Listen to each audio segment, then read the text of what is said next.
அந்த கிராமத்தில் அடிக்கடி மின்சாரம் போகும். வருண் மெழுகுவர்த்தி ஏற்றி எழுத்து புத்தகத்தை திறந்தான். வெளியே காற்று வீசியது. ஜன்னல்கள் தட்டின. அந்த சத்தம் இயல்பானது. ஆனால் திடீரென அவன் கவனித்தான், வீட்டுக்குள் யாரோ மெதுவாக நடந்து செல்லும் சத்தம். எலி அல்லது பூனை இருக்கும் என்று அவன் தன்னை நம்ப வைத்தான்.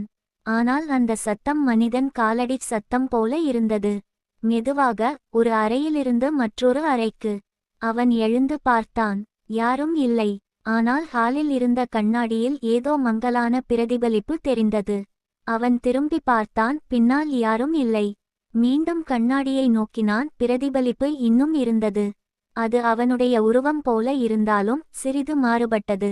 கண்கள் கொஞ்சம் ஆழமாக. முகத்தில் ஓர் அசாதாரண சிரிப்பு. வருண் கண்களை இறுக்கமாக மூடி திறந்தான். பிரதிபலிப்பு சாதாரணமாக மாறியது. அடுத்த சில நாட்களில் அந்த வீடு அவனுடன் விளையாடத் தொடங்கியது போல இருந்தது. அவன் வைத்த பொருட்கள் இடம் மாறும். கதவுகள் தானாக திறக்கும். கண்ணாடிகளில் சில நேரங்களில் அவன் இல்லாத போதும் அசைவுகள் தெரியும். ஒரு இரவு அவன் கண்ணாடி முன் நின்றபோது அவன் பிரதிபலிப்பு தாமதமாக அசைந்தது.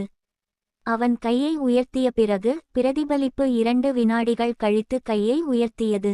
அந்த நொடியில் அவன் உள்ளம் உறைந்தது. இது மன அழுத்தம் தான் என்று அவன் தன்னை நம்ப வைத்தான். ஆனால் அந்த இரவு அவன் ஒரு கனவு கண்டான். அந்த வீட்டில் இருந்த ராமமூர்த்தி குடும்பம் கண்ணாடி முன் நின்று கொண்டிருந்தனர். அவர்களின் முகங்களில் பயம். பின்னால் கருமை புகை. அந்த புகை மெதுவாக கண்ணாடிக்குள் இருந்து வெளியே வந்தது. அவர்கள் ஒருவருக்கொருவர் உதவி கேட்டு கத்தினர். ஆனால் சத்தம் இல்லை. கனவில் எல்லாம் மௌனம். காலை எழுந்தபோது அவன்